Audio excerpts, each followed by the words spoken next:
So here this is topic for IAS and PCS. Disqualification for the member of parliament or the legislature of a state. कि member of parliament और legislature of A state के लिए क्या क्या डिस्क्वालिफिकेशंस हो सकती हैं। तो जो मेंबर ऑफ पार्लियामेंट और लेजिस्लेचर ऑफ द स्टेट की डिस्क्वालिफिकेशन है वो the representation of people act section 8 के अंडर दी गई हैं। तो हम इसी सेक्शन को आज डिटेल में करेंगे क्योंकि इससे हमें पता चलेगा कि क्या क्या डिस्क्वालिफिकेशंस जो हैं वो कॉन्स्टिट्यूशन में रेफ़र की गई हैं।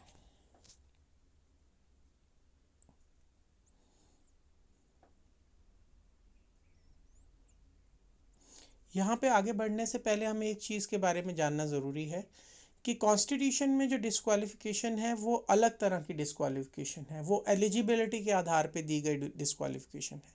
यहाँ पे हम जो डिस्क्वालिफिकेशन यूज़ कर रहे हैं वो यूज़ कर रहे हैं जो रिप्रेजेंटेशन ऑफ पीपल एक्ट में दी गई हैं। जैसे रिसेंटली राहुल गांधी को मेंबर ऑफ पार्लियामेंट की क्वालिफिकेशन से डिस्क्वालीफाई किया गया है। तो उसकी जो डिस्क्वालिफिकेशन है वो रिप्रेजेंटेशन ऑफ पीपल एक्ट में दी गई है। तो उसी डिस्क्वालिफिकेशन को हम यहाँ पे डिस्कस कर रहे हैं। If a member of parliament or legislature of the state is convicted under the list of offences under the section 8(1), अब सेक्शन 8(1) जो है रिप्रेजेंटेशन ऑफ पीपल्स एक्ट 1951, उसमें बहुत सारे ऑफेंसेस को डिस्कस किया गया है। अगर उसका ऑफेंस मेंबर ऑफ पार्लियामेंट का ऑफेंस इस लिस्ट में फॉल करता है तो उसको डिस्क्वालीफाई किया जाएगा। The list of offences under section 8(1) covers, तो कौन कौन से हैं इस लिस्ट में? Offence of promoting enmity between different groups on the ground of religion, race, place of birth, residence, language etcetera, and doing acts prejudicial to the maintenance of harmony. लोगों में धर्म, नस्ल, जन्म स्थान, रहने के स्थान और भाषा के आधार पर किसी भी तरह का द्वेष या दुश्मनी बढ़ाना और लोगों में आपसी हार्मनी जो है उसको एडवर्सली इफेक्ट करना, उसको गलत तरीके से इफेक्ट करना, मतलब लोगों में किसी भी तरह का झगड़ा करवाना। तो ये सेक्शन 153A IPC में कवर्ड होता है ये offence.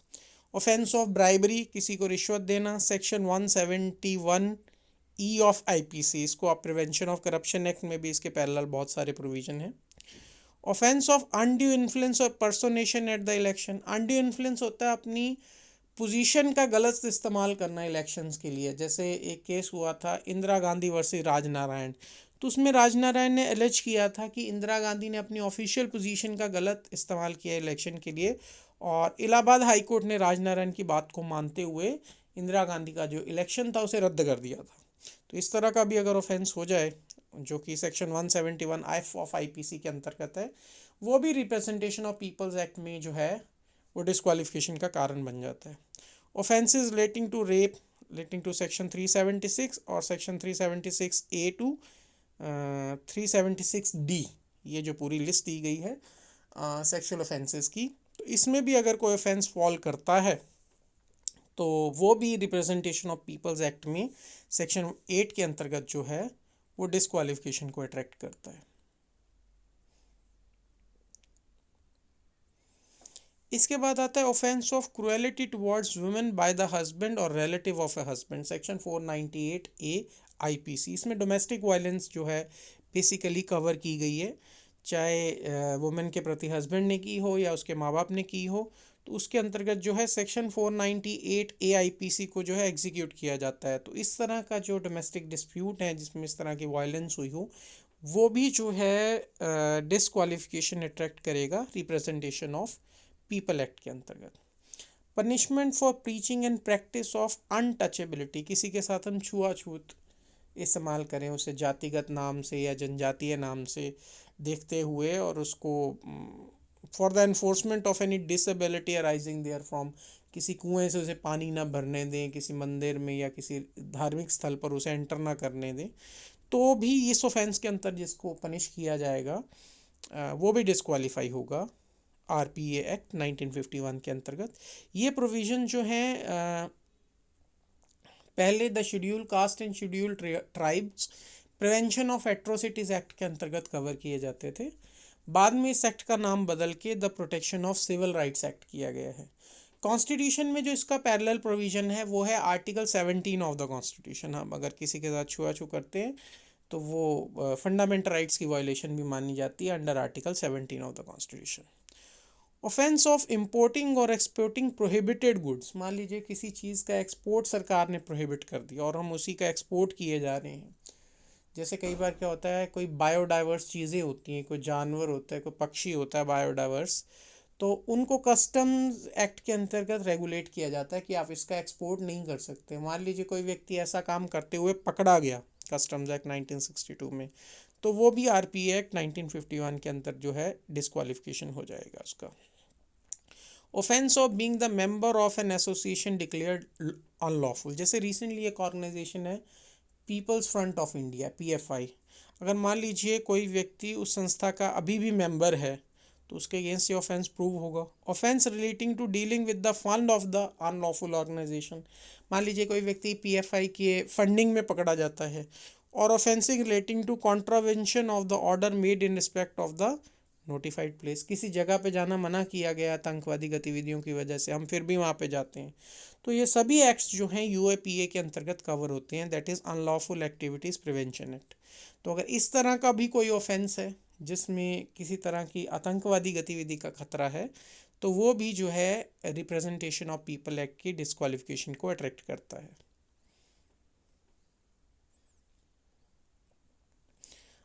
Offences under the foreign exchange regulation act, हमारे पास कोई विदेशी मुद्रा है, उस विदेशी मुद्रा की रेगुलेशन के अंतर्गत कोई ऑफेंस होता है, सपोज अंडर 1973, उस ऑफेंसेस को भी कोई आप विदेशी फंडिंग लेते हैं सरकार की नॉलेज के बिना या सरकार से छुपा के, या आप किसी थर्ड पर्सन के थ्रू विदेशी फंडिंग लेते हैं, मान लीजिए हम पाकिस्तान और चाइना को एनिमी नेशन मानते हैं, तो इन नेशन से अगर कोई छुपा के फंडिंग लेता है तो उसको फॉरेन एक्सचेंज रेगुलेशन एक्ट के अंदर कन्विक्ट किया जा सकता है। और अगर फॉरेन एक्सचेंज रेगुलेशन एक्ट में कन्विक्शन हो जाती है तो फिर पार्लियामेंट की और जो लेजिस्लेचर ऑफ द स्टेट की मेंबरशिप है वो रद्द हो जाती है।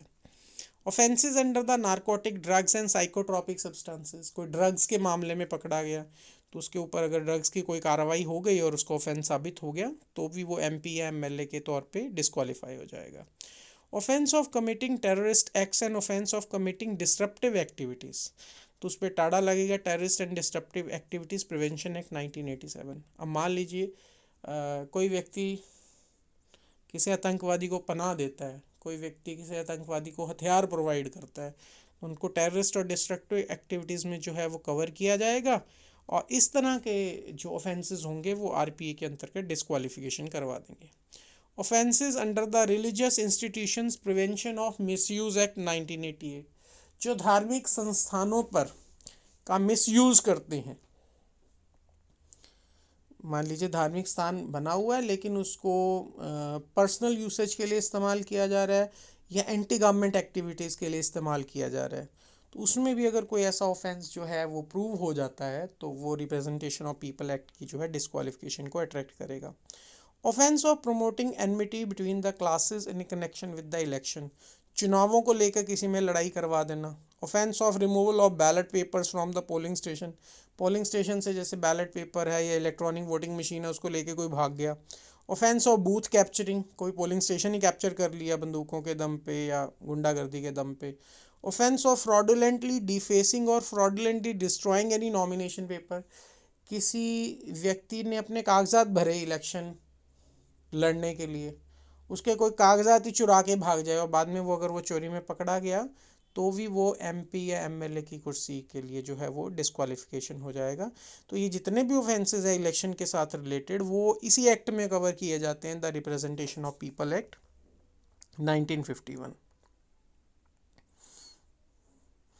Offence for conversion of a place of worship, मान लीजिए किसी जगह पे एक पर्टिकुलर धर्म की जो है वो स्पॉट बना हुआ है, उस पर कब्जा करके दूसरे धर्म का जो है स्पॉट बना देते हैं, तो places of worship special provision act के अंतर्गत जो है इसे क्राइम माना जाएगा और एमएलए और एमपी की जो कुर्सी है वो खाली करनी पड़ेगी।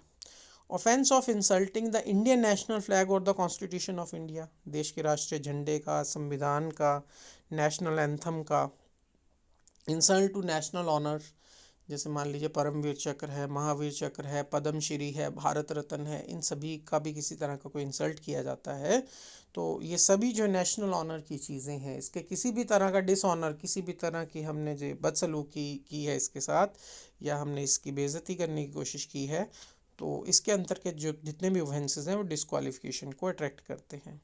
Offences under the commission of Sati prevention act 1987, सती प्रथा जो है बहुत पहले समाप्त कर दी गई थी, विलियम बेंटिक के समय 1829 में समाप्त कर दी गई थी। आज भी अगर कोई किसी को सती होने के लिए उकसाता है धार्मिक ग्राउंड के आधार पर तो उस पर इसका चार्ज लगाया जाता है। Offences of prevention of corruption act, prevention of corruption act जो है वो सरकारी कर्मचारियों पर लगता है। पहले इसके प्रोविज़न आईपीसी में ही कवर किए जाते थे, लेकिन अब इसके प्रोविज़न जो है प्रिवेंशन ऑफ करप्शन एक्ट 1988 में कवर किए जाते हैं। तो जो व्यक्ति इस तरह से रिश्वत लेते पकड़ा जाए तो उस पर पीसीए की कार्रवाई की जाती है। तो रिश्वत लेने के अपराध में अगर कोई एमएलए एमपी पकड़ा गया है तो वो भी इसके दायरे में आ जाएगा। Offences under the prevention of terrorism act, तो प्रिवेंशन ऑफ टेररिज्म एक्ट 2002 में एक नया कानून और आया है। अगर उसमें भी कोई व्यक्ति ऐसा काम करते हुए पकड़ा गया है और उसका ऑफेंस जो है वो साबित हो गया है तो वो रिप्रेजेंटेशन ऑफ पीपल एक्ट के अंतर्गत डिस्क्वालीफाई हो जाएगा।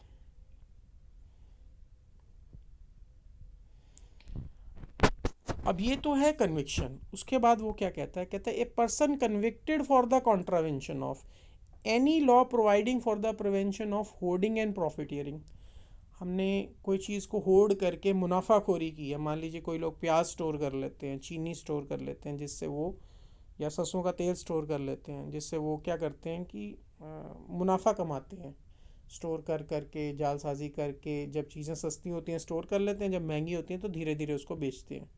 ऐसे ऑफेंस में any law relating to adulteration of food drugs, खाने में किसी तरह की मिलावट, जैसे कई बार कई लोग क्या होता है कि देसी घी में मान लीजिए वनस्पति घी मिला देते हैं तो ये फूड अडल्ट्रेशन में काउंट होगा। नकली दवाइयाँ बेचना ये फूड अडल्ट्रेशन में काउंट होगा, ड्रग्स के अडल्ट्रेशन में काउंट होगा। Any provision of dowry prohibition act, कोई डॉरी की डिमांड करते हुए पकड़ा गया। Sentence to imprisonment for not less than 6 months, 6 महीने की उसे सजा हो जाती है इन सभी ऑफेंसेस में। किसमें, होर्डिंग और प्रॉफिटियरिंग में, फूड अडल्ट्रेशन में या डॉरी प्रोहिबिशन में। Shall be disqualified from the date of such conviction, 6 महीने की उसे सजा हो जाती है तो उसको उसी दिन से जिस दिन उसको सजा हो गई उसको डिस्क्वालीफाई कर देंगे। Shall continue to be disqualified for further period of 6 years, और जब उसके 6 महीने की सज़ा पूरी हो गई तो वो आगे 6 साल के लिए चुनाव नहीं लड़ सकता। जिस दिन उसकी सज़ा पूरी हो गई उस दिन से आगे 6 साल के लिए चुनाव नहीं लड़ सकता। Next is a person convicted of any offence और sentence to imprisonment for not less than 2 years other than any offence mentioned early, जितने भी ऑफेंसेस हमने मेंशन की इसके अलावा भी अगर कोई व्यक्ति को सज़ा मिलती है 2 साल या उससे ज़्यादा तो उसको भी डिस्क्वालीफाई कर दिया जाएगा। Shall continue to be disqualified for further period of 6 years since his release. जैसे राहुल गांधी को रिसेंटली सज़ा हुई है, उनको 2 साल की सज़ा हुई है, राइट। तो जब उनकी 2 साल की सज़ा पूरी हो जाएगी उस दिन से, आखिरी दिन से लेके अगले 6 सालों के लिए जो है वो डिस्क्वालिफिकेशन एग्जीक्यूट की जाएगी। Not with standing A disqualification mention earlier shall not in the case of a person who on the date of the conviction is a matter of parliament, a member of parliament or the legislature of a state। अब किसी को सजा announce की, वो member of parliament है या state legislature का member है। स्टेट लेजिस्लेचर का मेंबर एक एमएलए हो सकता है या एक member of legislative council MLC भी हो सकता है। Take effect unless 3 months have elapsed, तो जब उसको सजा सुनाई गई तो कम से कम हम 3 महीने उसकी वेट करेंगे from that date, and if within that period an appeal or application for revision has been found। Appeal तो चलती है हायर कोर्ट में, जैसे मान लीजिए सेशन कोर्ट ने फैसला दिया तो हाई कोर्ट में अपील होगी, right.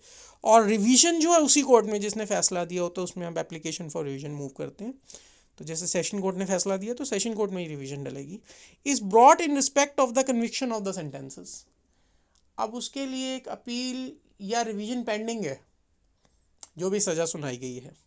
until that appeal or application is disposed of by the court. जब तक कोर्ट उस अपील पे या रिवीजन पे फैसला नहीं सुना देती, तब तक एक एमपी को, एक एमएलए को या एमएलसी को डिस्क्वालीफाई नहीं किया जा सकता, और ये अपील या रिवीजन डालने के लिए हम उसको 90 दिन का समय दे देते हैं। ठीक है। जब तक कोई केस पूरी तरह से कोर्ट द्वारा डिस्पोज ऑफ नहीं कर दिया जाता, तब तक एक एमएलए और एमएलसी या एमपी के अगेंस्ट जो है डिस्क्वालिफिकेशन एग्जीक्यूट नहीं होती रिप्रेजेंटेशन ऑफ पीपल एक्ट के अंतर्गत। तो ये था section 8 of representation of people act, जो पूरी डिटेल में समझाता है कि कौन कौन से ग्राउंड्स हैं जिसके अंतर्गत जो है किसी एमएलए को, किसी एमपी को या किसी एमएलसी को डिस्क्वालीफाई किया जा सकता है। तो ये आईएएस के लिए बहुत इंपॉर्टेंट टॉपिक है, क्योंकि रिप्रेजेंटेशन ऑफ पीपल्स एक्ट की डिस्क्वालिफिकेशन बार बार जो है करंट न्यूज़ में रहती हैं। तो आने वाले समय में भी ये इम्पॉर्टेंट टॉपिक ही रहेगा। और ये जो वीडियो है आपके लिए बनाई गई है ई-सिटी के द्वारा। और अगर और जानकारी आप आईएएस पीसीएस प्रिपरेशन की लेना चाहते हैं तो आप दिए गए नंबर्स पे कांटेक्ट कर सकते हैं। नंबर है 8284924324 और 9888500697। मैं उम्मीद करता हूँ कि आपकी जो एग्जिस्टिंग नॉलेज है उसमें ये वीडियो आपकी नॉलेज में बढ़ोतरी करेगी। और अगर आपको ये वीडियो अच्छी लगी है तो प्लीज़ आप इस चैनल को सब्सक्राइब करें, अपना बेल आइकन भी ऑन कर लें, जिससे आपको रेगुलर अपडेट जो है इस वीडियो के आते रहें। और अगर आप चाहते हैं कि ऐसी जानकारी आप अपने और फेलो स्टूडेंट्स के साथ या अपने साथियों के साथ, दोस्तों के साथ आप शेयर करें, तो आप उनको ये वीडियो फॉरवर्ड कर सकते हैं, जिनसे वो भी रिप्रेजेंटेशन ऑफ पीपल एक्ट के जो प्रोविज़न है या जनरल नॉलेज के कोई प्रोविज़न है उसके बारे में जानकारी ले सकते हैं। तो आप ज़्यादा से ज़्यादा शेयर करके भी ये जानकारी उन तक पहुंचा सकते हैं। तो मैं उम्मीद करता हूँ कि ये वीडियो आपको पसंद आई होगी। आप इसको लाइक करेंगे, सब्सक्राइब करेंगे और शेयर करेंगे। ई-सिटी की तरफ से ये वीडियो देखने के लिए और अपना समय स्पेंड करने के लिए a big thank you to all of you.